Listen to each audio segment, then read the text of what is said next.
الله الرحمن الرحيم.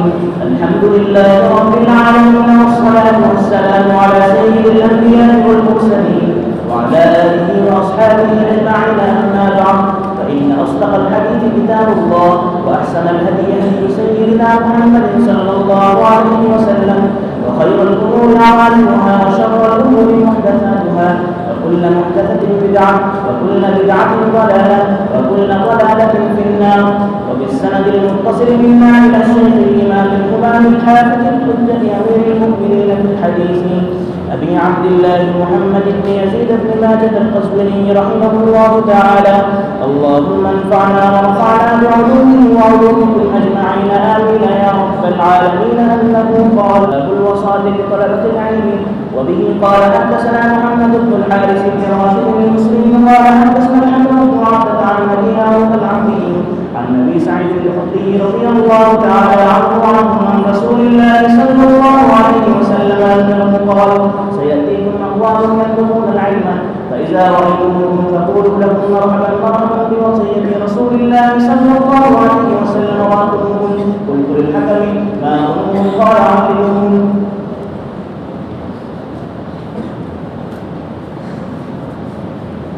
باب الوصاة بطلبة العلم، طلب علم کے بارے میں وصیت. وصاۃ یہ اسم ہے وصیت کا مراد ہے. رسول اللہ صلی اللہ علیہ وسلم نے علم حاصل کرنے کے لیے آگے والے لوگوں کے سلسلے میں کچھ ہدایات فرمائی ہیں. وہ اس بات میں ہیں، فرماتے ہیں حضرت ابو سعید الخدری رضی اللہ تعالیٰ عنہ رسول اللہ صلی اللہ علیہ وسلم سے نقل کرتے ہیں، آپ نے فرمایا تمہارے پاس کچھ لوگ آئیں گے علم طلب کرنے کے لیے. فَإِذَا رَأَيْتُمُوهُمْ، جب تم ان کو دیکھو تو ان سے کہو مرحبا مرحبا بوصیت رسول اللہ صلی اللہ علیہ وسلم. مطلب یہ ہے مرحبا کا لفظ استقبال کے لیے ہوتا ہے، اور بوصیت رسول اللہ کا مطلب یا تو بسبب وصیت رسول اللہ یا مرحبا بمن فیہ وصیت رسول اللہ، جن لوگوں کے بارے میں حضور کی وصیت ہے ان کا استقبال. مطلب یہ ہے کہ طلبا کے سلسلے میں حضور علیہ السلام نے باقاعدہ الفاظ فرمائے کہ مرحبا کرو، یہ آپ مرحبا کہتے ہیں. اس کے معنی ہے کہ ان کو غذا دو. لفظ دنیا غذا کے معنی ہوتا ہے. بعض نسخوں میں مفتوح ہے لیکن مشہور یہی ہے، اور اس دنیا کو غذا کہتے ہیں. اس کی وضاحت خود حدیث میں ہے. قلت للحکم، یہ محمد بن حارث کہتے ہیں کہ میں نے حضرت اکرم سے پوچھا یہ علوم کیا ہے، تو علوم تو انہوں نے فرمایا علموہم، ان کو سکھاؤ، یہ ہے ان کی غذا. جی. وبه قال حدثنا عبد الله بن عامر بن زرارة قال حدثنا المعلى بن يار عن إسماعيل قال دخلنا على حسن نعوده حتى ملأنا البيت فقبض رجليه ثم قال دخلنا على أبي هريرة رضي الله تعالى عنه نعوده حتى ملأنا البيت فقبض رجليه ثم قال دخلنا على رسول الله صلى الله عليه وسلم حتى ملأنا البيت وهو مصطنع بجنبه فلما رآنا قبض رجليه ثم قال إنه سيأتيكم أقوام من بعدي يطلبون العلم فرحبوا بهم وحيوهم وعلموهم. قال فأدركنا الله أقوامنا رحبوا بنا ولا حيونا ولا علمنا إلا بعد أن كنا نذهب إليهم فيجدونا. حضرت اسماعیل رحمۃ اللہ علیہ کہتے ہیں کہ ہم حضرت حسن کے پاس آئے ان کی عیادت کرنے. حسن سے مراد ہے حسن بصری رحمہ اللہ تعالی. ان کے پاس آئے نعود ان کی عیادت کرنے کے لیے. حتیٰ ملأنا البیت، یہاں تک کہ ہم نے کمرے کو بھر دیا، گھر بھر گیا، اتنے لوگ جمع ہو گئے.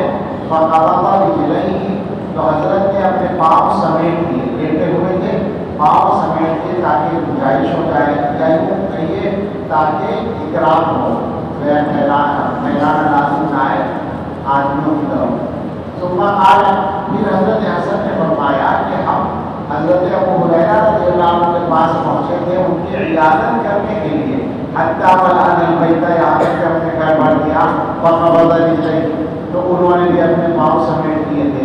پھر انہوں نے یہ فرمایا کہ ہم رسول اللہ صلی اللہ علیہ وسلم کے پاس پہنچے تھے، یہاں تک کہ آپ نے گھر بڑھ دیا اور آپ پہلو کے بل لیٹے ہوئے. فلما رآنا قبضني نہیں، میرے حضور علیہ السلام نے ہم لوگوں کو دیکھا تو آپ نے اپنے پاؤں سمیٹ لیے دونوں پاؤں. سنت چلی آ رہی ہے، سنت پہ عمل ہو رہا ہے. ثم قال، پھر آپ نے فرمایا انه سيأتيكم اقوام من بعدي، تمہارے پاس میرے بعد کچھ اقوام آئے گی جو علم طلب کریں گے، تو ان کا کو مرحبا کرو، وحیوهم، اور ان کو تحیہ کرو. یہ جو حیہ تحیتن ہے یہ زمانے جاہلیت سے چلا آ رہا ہے ادبوں کے یہاں کہ جو آنے والا ہوتا تھا اس کو حیات کی دعا دیتے تھے، جینے کی دعا. یعنی طالع عمرکم، آج کل کے ادبوں کے یہاں بہت چلتا ہے طالع عمرکم واللہ یعلم، طالع عمرکم جس میں ان کا ہوتا ہے انسان دعائیں نہ بولتے ہیں. ادبوں کے یہاں حیاک اللہ یا امرک اللہ الف سنہ، اللہ آپ کو 1000 سال زندہ رکھے وغیرہ وغیرہ. تو اس لیے لفظ بولنا یہ تحیہ کہلاتا تھا، حیات کی دعا دینا. اسی کو پھر سلام کے موقع میں بولا جانے لگا. تو ان کا استقبال کرو اور ان کو تحیہ دو، یعنی ان کا کو سلام کرو، وعلیکم، اور ان کو علم سکھاؤ. یہ فرمایا حضور نے. اس کے بعد حضرت حسن فرماتے ہیں فَأَدْرَكْنَا وَاللَّهِ أَقْوَامًا، تو اللہ کی قسم ہم نے کچھ ایسے لوگوں کو پایا جنہوں نے نہ تو ہمیں مرحبا کہا، نہ تحیہ کہا، نہ ہمیں سکھلایا، مگر بعد اس لیے کہ ہم ان کے پاس جاتے تھے تو وہ ہمارے ساتھ سختی کا معاملہ کرتے ہیں. یعنی گویا ہمارے ساتھ وہ معاملہ نہیں کیا جس کی رسول اللہ صلی اللہ علیہ وسلم نے وصیت کی. یہ بات ظاہر ہے کہ یہ جو طرز عمل اساتذہ کا حضرت حسن بصری نے بتایا ہے، یہ صحابہ کے علاوہ کچھ اساتذہ ہو گیا. حضرت حسن بصری کے اساتذہ میں صحابہ بھی بہت سارے ہیں لیکن زیادہ ان کے اساتذہ تابعین ہیں. تو ہو سکتا ہے ان میں سے بعض حضرات کے مزاجوں میں کچھ سختی رہی ہو، اس کی حضرت حسن بصری نے شکایت کی. چلیے. وبه قال حدثنا علي بن محمد قال حدثنا عمرو بن محمد بن عنقزي قال أنبأنا سفيان عن أبي هارون بن عبده قال كنا إذا أتينا أبا سعيد الخدري رضي الله تعالى عنه وعنه قال مرحبا بوصية رسول الله صلى الله عليه وسلم أن رسول الله صلى الله عليه وسلم قال لنا إن الناس لكم تبع وإنهم سيأتونكم من أقطار الأرض يتفقهون في الدين فإذا جاءوكم فاستوصوا بهم خيرا. حضرت ابو ہارون حمدی کہتے ہیں کہ جب ہم حضرت ابو سعید خدری رضی اللہ تعالیٰ عنہ کے پاس آتے تھے تو کہا کرتے تھے مرحبا بوصیت رسول اللہ صلی اللہ علیہ وسلم، استقبال ہے حضور کی وصیت کا، یعنی جن کے بارے میں حضور نے وصیت کی ان کا. اور پھر رسول اللہ صلی اللہ علیہ وسلم کا قول نقل کرتے تھے ان رسول اللہ صلی اللہ علیہ وسلم قال لنا، حضور علیہ السلام نے ہم سے فرمایا ہے کہ لوگ تمہارے تابع ہیں. صحابہ سے فرما رہے ہیں تمہارے تابع ہیں دین کے معاملے میں، اور وہ تمہارے پاس زمین کے اطراف سے آئیں گے تفقہ فی الدین حاصل کرنے کے لیے. لہٰذا جب وہ تمہارے پاس آئیں فاستوصوا، تو ان کے بارے میں خیر کی وصیت قبول کرو. استیصاء طلب الوصیہ، طلب وصیت، وصیت طلب کرو یعنی قبول کرو ان کے بارے میں خیر کی وصیت. یعنی ہمارا تاکید حکم ہے کہ ان کے ساتھ خیر خواہی کا معاملہ کرنا، اس وصیت کو تم قبول کرو. باب الانتفاع بالعلم والعمل به. وبه قال حدثنا ابو بكر بن ابي شيبه قال حدثنا خالد بن الاحمر عن ابن عبدان عن سعيد بن ابي سعيد عن ابي هريره رضي الله تعالى عنه انه قال كان من دعاء النبي صلى الله عليه وسلم اللهم اني اعوذ بك من علم لا ينفع ومن دعاء لا يسمع ومن قلب لا يخشع ومن نفس لا تشبع. علم سے فائدہ اٹھانا اور اس پر عمل کرنا، یہ اہم بات ہے. ان کے افواہ میں سے حضرت ابو ہریرہ رضی اللہ تعالیٰ عنہ سے روایت ہے، فرماتے ہیں کہ رسول اللہ صلی اللہ علیہ وسلم کی دعا کا حصہ تھا اللہم انی اعوذ بک من علم لا ینفع، کہ اللہ میں آپ کی پناہ چاہتا ہوں ایسے علم سے جو نافع نہ ہو، فائدہ نہ پہنچائے. نافع کا مطلب جو آخرت کی تیاری کا ذریعہ نہ بنے، جو آخرت میں مفید نہ ہو. علماء نے کہا ہے کہ علم وہی ہے جو آدمی کے اندر خشیت پیدا کرے، کوئی نافع، وبالدعاء لا يسمع، اور اس دعا سے جو قبول نہ ہو، جو سنی نہ جائے، اس سے بھی پناہ چاہتا ہوں، وبالقلب لا يخشع، اور اس دل سے جس میں خشوع نہ ہو، اور اس نفس سے جو سیر نہ ہو، جس کا پیٹ نہ بھرے، جس کی خواہشات ہی پوری نہ ہو، اس سب سے حضور علیہ السلام نے پناہ چاہیے. جی. وبه قال حدثنا ابو بكر بن ابي شيبه قال حدثنا عبد الله بن نمير عن موسى بن عبيده عن محمد بن ثابت عن ابي هريره رضي الله تعالى عنه انه قال كان رسول الله صلى الله عليه وسلم يقول اللهم انفعني بما علمتني وعلمني ما ينفعني وزدني علما والحمد لله على كل حال. حضرت ابو ہریرہ رضی اللہ تعالیٰ عنہ سے روایت ہے، فرماتے ہیں کہ رسول اللہ صلی اللہ علیہ وسلم فرماتے تھے اے اللہ مجھے نفع دیجیے اس علم سے جو آپ نے مجھے عطا کیا، اور مجھے وہ چیز سکھائیے یا اس چیز کا علم دیجیے جو نافع ہو، اور میرا علم بڑھائیے. والحمدللہ علی کل حال، اور ہر حال میں اللہ کا شکر ہے. وبه قال حدثنا ابو بكر بن ابي شيبه قال حدثنا يوسف بن محمد وشريح بن عمر قال حدثنا فلان بن سليمان عن عبد الله بن عبد الرحمن بن عمر ابي طوالة عن سعيد بن يسار عن ابي هريره رضي الله تعالى عنه انه قال قال رسول الله صلى الله عليه وسلم من تعلم علما مما يبتغى به وجه الله لا يتعلمه الا ليصيبه به عرض من الدنيا لم يجد عرف الجنه يوم القيامه يعني ريحها. قال ابو الحسن انبانا ابو حاتم قال حدثنا سعيد بن منصور قال حدثنا فلان بن سليمان فذكر نحوه. حضرت ابو ہریرہ رضی اللہ تعالیٰ عنہ سے روایت ہے، فرماتے ہیں کہ رسول اللہ صلی اللہ علیہ وسلم نے ارشاد فرمایا من تعلم علما مما یبتغى به وجه اللہ، جس نے کوئی علم سیکھا، یعنی ایسا علم جس سے اللہ کی رضا طلب کی جاتی ہے، وہ علم جو اللہ کی رضا کے لیے سیکھا جاتا ہے وہ سیکھا، لیکن نیت کا معاملہ یہ ہوا کہ لا يتعلمه، وہ اس کو نہیں سیکھ رہا ہے مگر اس مقصد سے کہ وہ دنیا میں کوئی سامان حاصل کر لے، لیصیب به عرضا من الدنیا، دنیا کی کوئی چیز، دنیا کا کوئی سامان حاصل کر لے، اس مقصد سے وہ سیکھ رہا ہے، نیت اس کی دنیا ہے، تو لم یجد عرف الجنہ یوم القیامہ یعنی ریحہا، قیامت کے دن جنت کی خوشبو بھی نہیں پائے گا. یہیں سے پتہ چلتا ہے کہ جو علم دین کا علم ہے وہ الگ ہے، اور جو دنیا کی ضرورتوں کے کام آنے والی چیزیں ہیں وہ الگ ہیں. آج کل ایک بحث چلتی ہے، بحث کیا چلتی ہے؟ کچھ حضرات کہتے ہیں کہ علم میں تقسیم نہیں، علم دین اور علم دنیا کی تقسیم نہیں، اس کے پیچھے لٹ لے کے پھرتے ہیں کچھ لوگ، اور وہ کہتے ہیں کہ اصل تقسیم تو نافع اور غیر نافع. اچھا نافع کا مطلب وہ سمجھتے ہیں کہ چاہے وہ دنیا میں نافع ہو یا آخرت میں نافع ہو، لہٰذا تمام صنعتوں کا علم اور تمام علوم جو معاش کے لیے سیکھے جاتے ہیں وہ بھی علم ہیں اور وہ نافع ہیں، تو بالکل صحیح ہے. یہ بات سمجھ لو کہ نافع علم حضور علیہ السلام نے مانگا ہے اور غیر نافع سے بنا چاہیے، تو یہ نفع آخرت کا نفع ہے، اصلاً دنیا کا نفع اس میں مراد نہیں ہے. باقی جو علوم دنیا کی ضرورتوں کے کام آتے ہیں بالکل ٹھیک ہے ان کا حاصل کرنا، اور اگر معاش کے لیے ضرورت ہو تو ضرور حاصل کرے آدمی، اور اگر صحیح نیت سے حاصل کرے گا تو وہ بھی ثواب کا ذریعہ ہے. یہ بھی صاف ہم کہتے ہیں، بالکل بے تکلف کہتے ہیں، مگر یہ گڑبڑ یہ خرابہ نہیں کرنے دیں گے کہ علم دین اور دنیا کی تقسیم نہ ہو.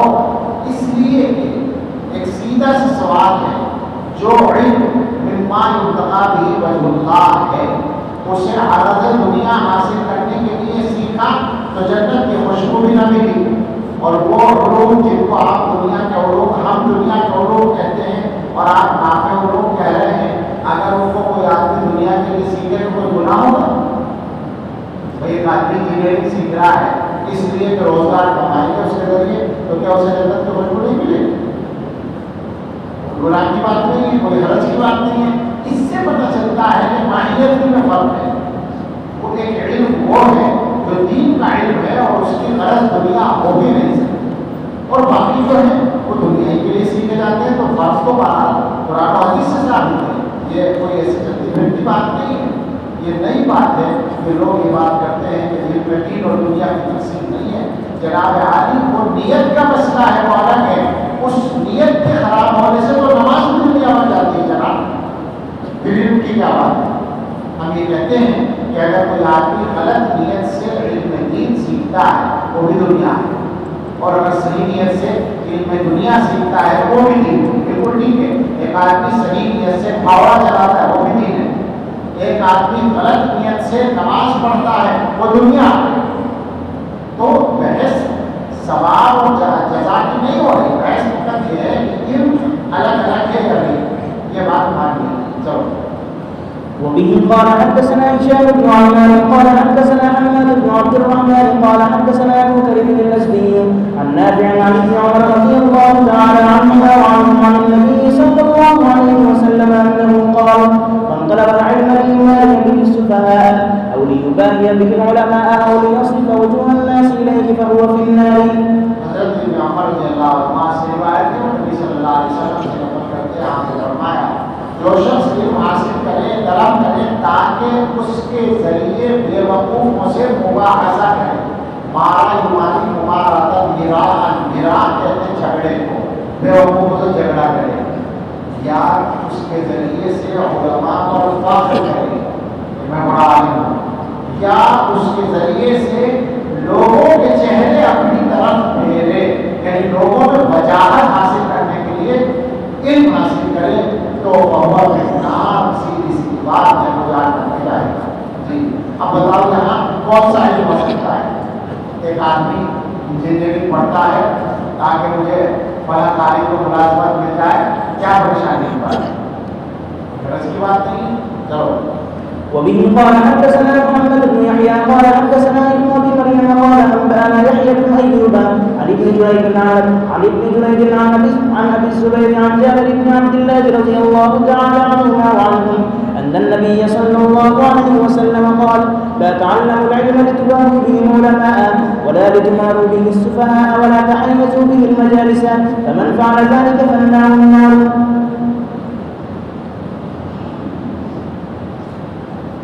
حضرت جابر بن عبداللہ رضی اللہ عنہ سے روایت ہے، فرماتے ہیں نبی صلی اللہ علیہ وسلم نے ارشاد فرمایا علم حاصل نہ کرو، علم نہ سیکھو تاکہ علم اس مقصد کے لیے نہ سیکھو کہ اس کے ذریعے سے علماء پر فخر کرو، اور نہ اس کے لیے کہ بے وقوفوں سے مجادلہ کرو.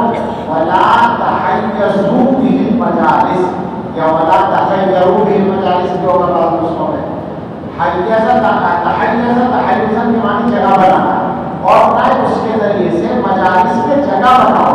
یعنی یوں سمجھو کہ میں مولانا صاحب بن جاؤں گا تو جب جس مجلس میں بھی جاؤں گا تو مجھے صدر مقام پر بٹھائیں گے.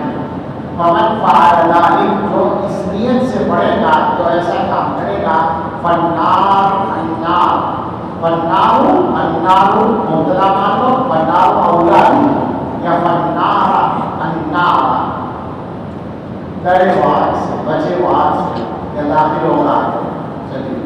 وبه قال حدثنا محمد بن الصباح قال أنبأنا الوليد بن مسلم عن يحيى بن عبد الرحمن الكندي عن عبيد الله بن أبي بردة عن ابن عباس رضي الله تعالى عنهما وعنهم عن النبي صلى الله عليه وسلم أنه قال إن أناسا من أمتي سيتفقهون في الدين ويقرؤون القرآن ويقولون نأتي الأمراء فنصيب من دنياهم ونعتزلهم بديننا ولا يكون ذلك كما لا يجتنى من القتال إلا الشرك كذلك لا يجتنى من قربهم إلا قال محمد بن الصباح كأنه يعني الخطايا.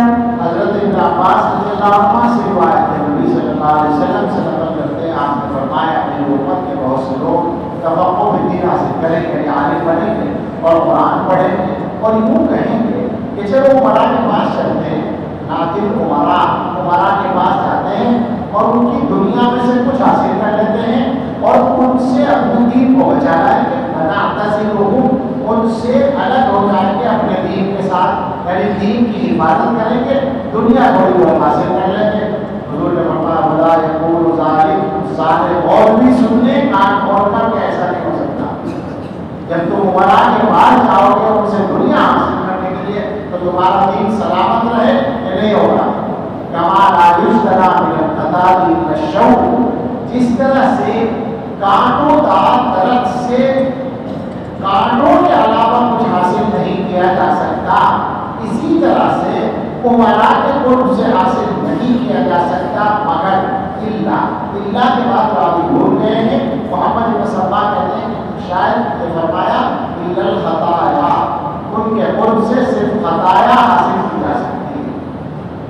ہمارے یہاں بدر سرکوٹ کا مسئلہ کھڑا ہوا 15-20 سال پہلے حکومت نے قائم کیا دارالعلوم میں مخالفت کی. اکثر مدارس میں دارالعلوم کے ساتھ بھی دیا.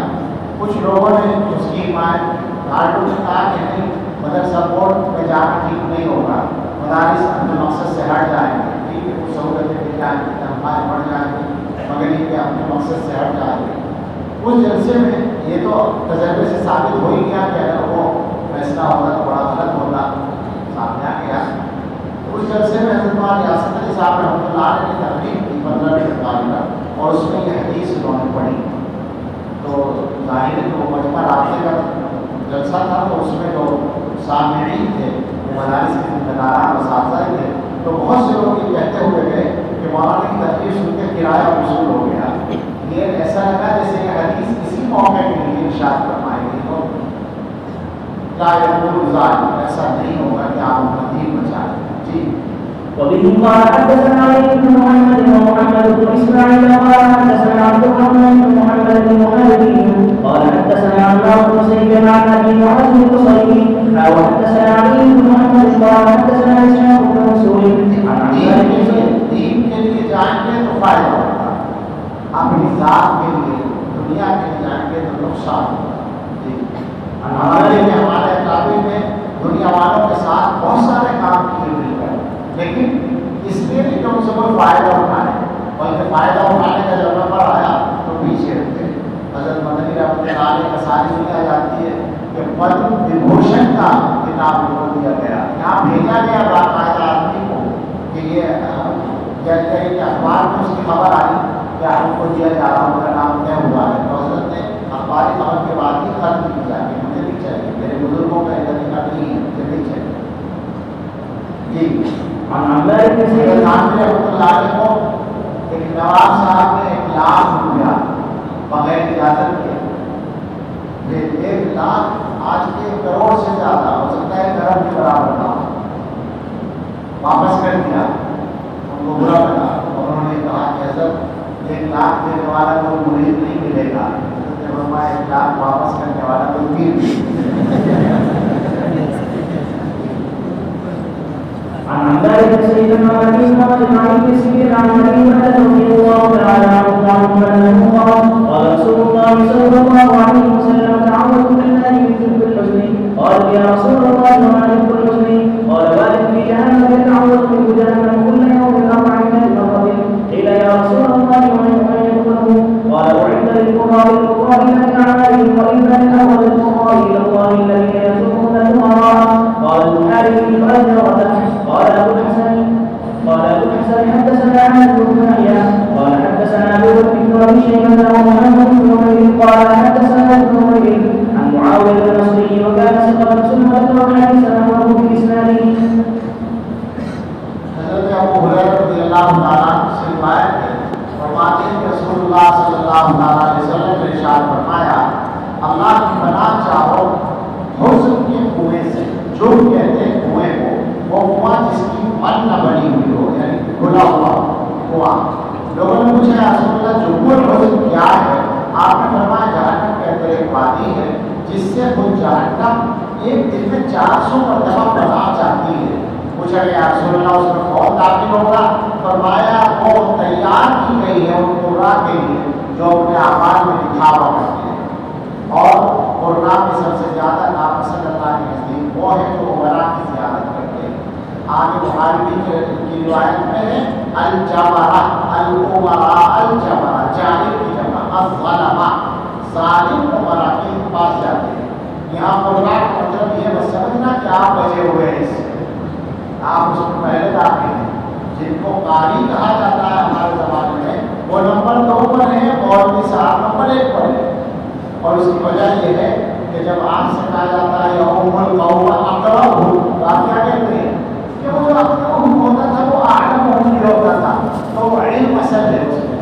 تو یہاں پہ یہ مسئلہ ہے، آپ اچھی طرح سمجھ لیں. یہ کبھی آپ معلوم کا مذاق اڑا رہے ہیں، نہیں یہ مذاق اڑانے کا تو موقع ہی تو خطرناک موقع ہے، لیکن اس کی اس وعید کے اندر تمام اہل علم شامل ہیں. اور اگر کوئی آدمی یہ سمجھے کہ جو قاری لوگ جو ہے وہ قرات کرتے ہیں اور اس میں گویا وہ کرتے ہیں، دکھاوا کرتے ہیں، تو مولوی لوگ کیا بیان کرنے میں دکھاوا نہیں کرتے ہیں؟ ہم اس موضوع پر بہت زیادہ بول رہے ہیں تو جب سے عام میں تکلیف ہوتی ہے، لیکن کیا کریں؟ کہنے کا مطلب یہ ہے نیت ٹھیک رکھنا. چلو بھائی. وبه قال حدثنا إبراهيم بن مسلم قال حدثنا أبو مسلمة بن إسماعيل قال حدثنا عمار بن سعيد. ہر مغرب کو یہ فکر ہوتی ہے کہ میری تقریر ایسے وقت میں ہو جب زیادہ لمبا سنے اور مزہ آئے اور میری تقریر سب سے اچھی ہو جائے. اور پھر بہت سارے علماء کو پوچھتے میرے بات میں میری تقریر کیسی. عن أبي معاذ قال نیت سے آپ نے بیان کیا ہے تو آپ کا بیان نافع ہوگا، مقبول ہوگا. اور جب اللہ کیا مقبول ہو جائے تو پھر کسی آدمی کی مقبولیت کی ضرورت نہیں، اور وہ آپ کو خود مقبول مل جائے گی. نیت ٹھیک کر لو گے سارے کام ٹھیک ہو جائیں گے. أبي معاذ قال مالك بن إسماعيل قال عما لا أدري محمد أو أنس بن سيرين. وہ جو ابن سیرین کہا اوپر یہ اسی روایت سے متعلق ہے. ابن سیرین دو ہیں، محمد اور انس، دونوں بھائی ہیں. کون مراد ہے معلوم ہے؟ جی. وبه قال حدثنا علي بن محمد والحسين بن عبد الرحمن قال حدثنا عبد الله بن نمير عن معاوية النصري عن بشر عن الزحاك عن الأسود بن يزيد عن عبد الله بن مسعود رضي الله تعالى عنهما وعنهم أنه قال لو أن أهل العلم صانوا العلم ووضعوه عند أهله لسادوا به أهل زمانهم ولكنهم بذلوه لأهل الدنيا لينالوا به من دنياهم فهانوا عليهم. سمعوا نبيكم صلى الله عليه وسلم يقول من جعل الأمة هما واحدا هم أهل به كفاه الله هم دنياهم ومن تشعبت به الهموم في أحوال الدنيا لم يبال الله في أي أوديتها هلكت.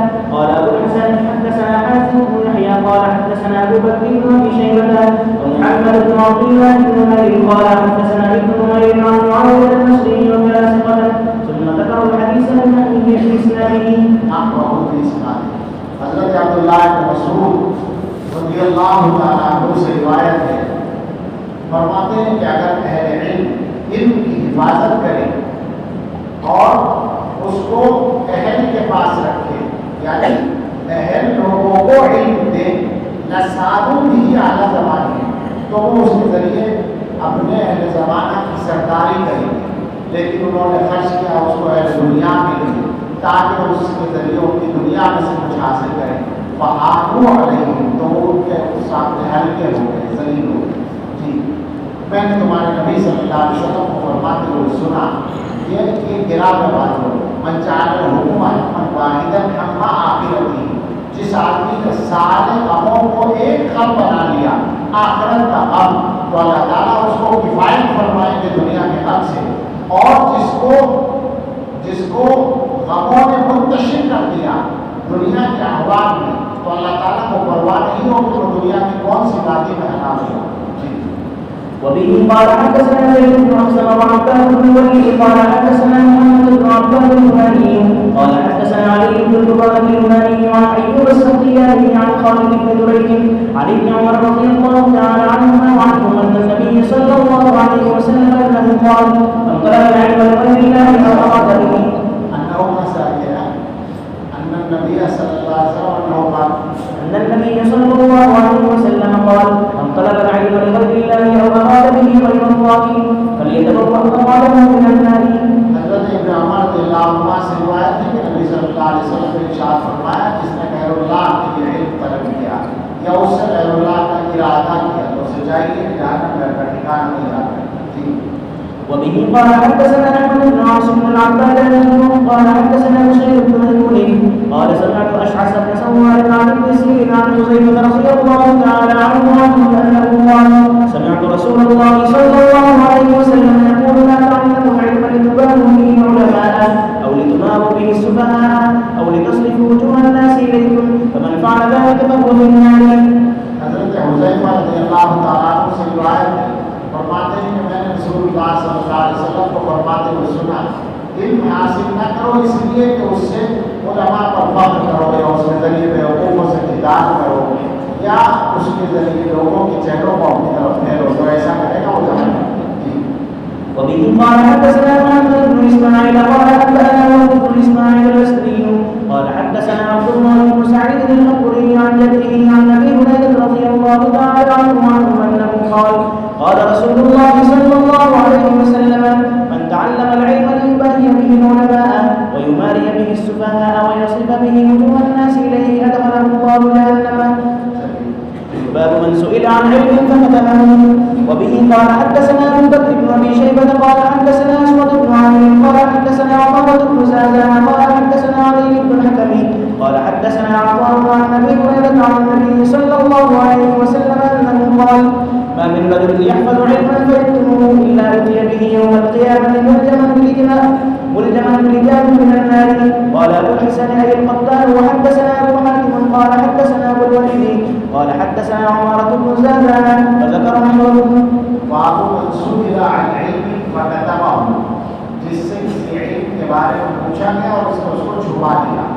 کتمان علم کا معاملہ یہ ہے کہ جہاں پر آدمی طالب ہے اور ضرورت ہے، اس کی دینی ضرورت ہے اور آپ کے پاس علم موجود ہے تو چھپانا جائز نہیں، یعنی دینی ضرورت کے لیے اپنے علم کو محفوظ کر کے رکھنا کاہے کے لیے رکھا ہے، اور اسی کا اپنا آپ کے لیے ہوتا۔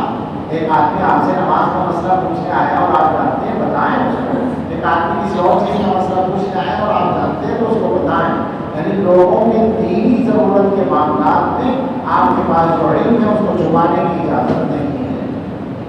حضرت ابو ہریرہ رضی اللہ تعالیٰ عنہ سے روایت ہے، نبی صلی اللہ علیہ وسلم سے نقل کرتے ہیں، آپ نے فرمایا کوئی شخص نہیں ہے جو کسی علم کو محفوظ رکھتا ہو، یعنی اس کو وہ علم یاد ہو پھر وہ اس کو چھپائے، مگر وہ اس کو لایا جائے گا قیامت کے دن اس حال میں کہ وہ جہنم کی جو آگ کی ایک لگام، وہ آگ کی ایک لگام پہنے ہوئے ہوگا۔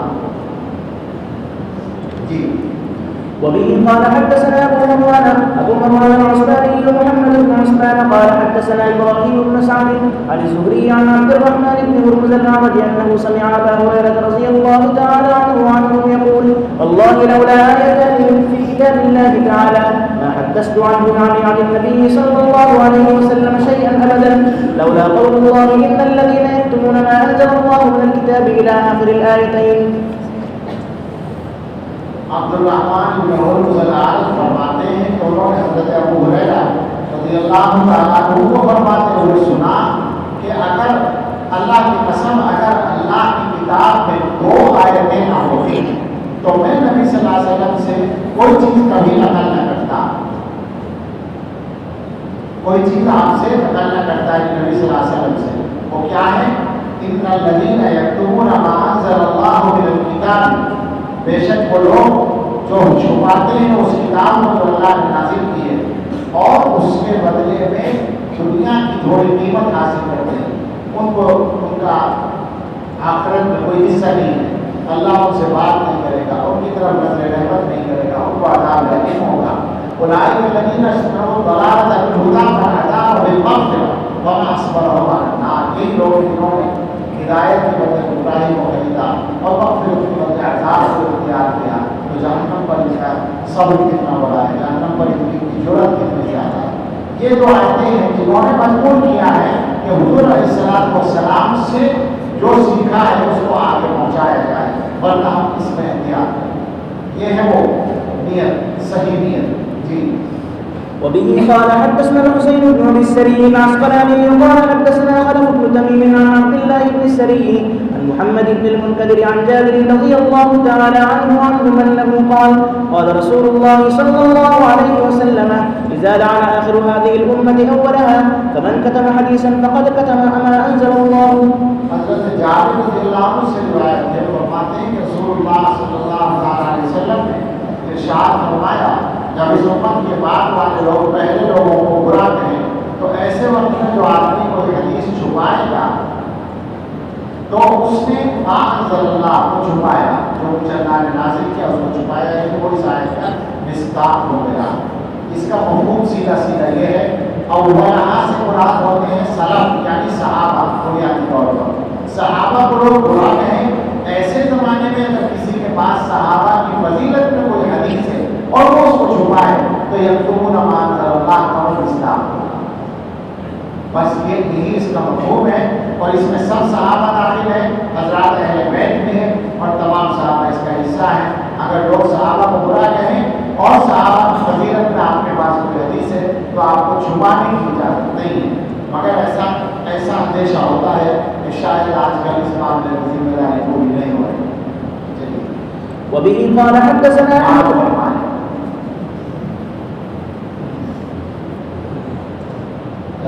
وبه قال حدثنا احمد بن الازهر قال حدثنا ليس بن جرير قال حدثني عمرو بن سليم قال حدثنا يوسف بن ابراهيم قال سمعت انس بن مالك رضي الله تعالى عنه وعنهم يقول سمعت رسول الله صلى الله عليه وسلم يقول من سئل عن علم فكتمه الجم يوم القيامه بلجام من نار۔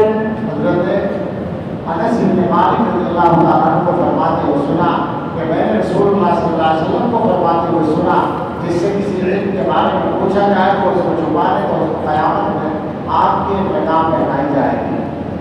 جی حضرت مولانا شیخ التفسیر حضرت مولانا ادریس کاندھری رحمۃ اللہ علیہ داروں میں بھی پڑھا چکے ہیں، یہاں ان کے بارے میں ہم نے سنا ہے کہ امتحان میں اگر طلبہ پوچھتے تھے تو گالیاں کرتے تھے، حضرت مدنی رحمۃ اللہ علیہ کو پوچھتے تو وہ کہتے تھے کہ کس ماں میں علم حرام ہے۔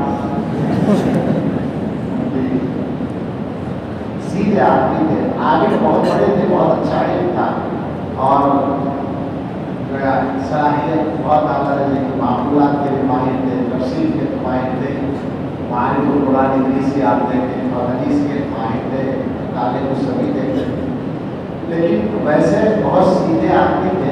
میں نے حکیم ننویا رحمۃ اللہ علیہ سے سنا کہ ایک مرتبہ کسی آدمی نے دیکھا، وہ بیٹھے ہوئے تھے، مولانا سے ان کا بوتا پیسے لینے کے لیے آیا، 1 روپیہ لے کر گیا، پیسے وہ لے کر چلا گیا۔ تو وہ صاحب جو تھے انہوں نے پوچھا کہتے تھے یہ بچے نے پیسے کس چیز کے لیے؟ کہ سائیکل میں تیل ڈالنے کے لیے۔ تو انہوں نے کہا سائیکل میں تو تیل نہیں پڑتا، کہنے کے تو احساس سے لے رہا ہے مجھ سے، یہ پتا نہیں تھا کہ سائیکل میں تیل نہیں ڈالا جاتا۔ اور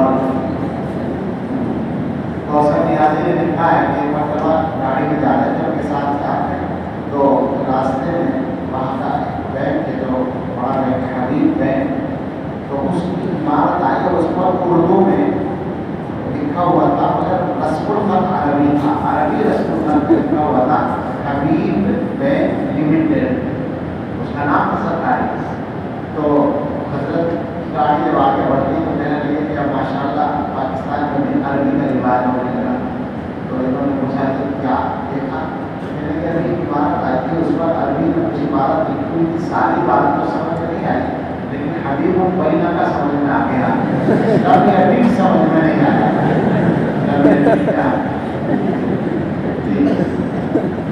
یہ مذاق نہیں کر رہے تھے، وہ اسی طرح ہے۔ وبه قال حدثنا اسماعيل بن حبان بن واقد الثقفي وابو اسحاق الواسطي قال حدثنا عبد الله بن عاصم قال حدثنا محمد بن ذابر عن صفوان بن سليم عن عبد الرحمن بن ابي سعيد الخدري عن ابي سعيد الخدري رضي الله تعالى عنه انه قال قال رسول الله صلى الله عليه وسلم من كتم علما مما ينفع الله به في امر الناس امر الدين الجمه الله يوم القيامه بلجام من النار۔ رضی اللہ تعالیٰ عنہ سے روایت فرماتے ہیں کہ رسول اللہ صلی اللہ علیہ وسلم نے ارشاد فرمایا، جس نے کوئی علم چھپایا ان چیزوں میں سے جو لوگ جن کے ذریعے اللہ تعالیٰ لوگوں کو نفع پہنچاتے ہیں ان کے دینی معاملات میں، لوگوں کے معاملات میں یعنی دینی معاملات میں، تو ہم نے دونوں کو ملا دیا، لوگوں کے دینی معاملات میں اس میں کوئی چھپائے تو اللہ تعالیٰ اس کو قیامت کے دن آگ کی لگام پہنائے۔ وبه قال حدثنا محمد بن عبد الله بن حفص بن هشام بن زيد بن انس بن مالك قال حدثنا ابو ابراهيم اسماعيل بن ابراهيم الكرابسي عن ابن عون عن محمد بن سيرين عن ابي هريره رضي الله تعالى عنه انه قال قال رسول الله صلى الله عليه وسلم من سئل عن علم يعلمه فكتمه الجم يوم القيامه بلجام من نار. حضرت ابو ہریرہ رضی اللہ تعالی عنہ سے روایت ہے، فرماتے ہیں رسول اللہ صلی اللہ تعالی علیہ وسلم نے ارشاد فرمایا جس سے کسی علم کے بارے میں سوال کیا ہے جس کو وہ جانتا ہے پھر اس نے اس کو چھپا دیا تو قیامت کے دن اس کو آگ کی لگام پہنائی جائے گی.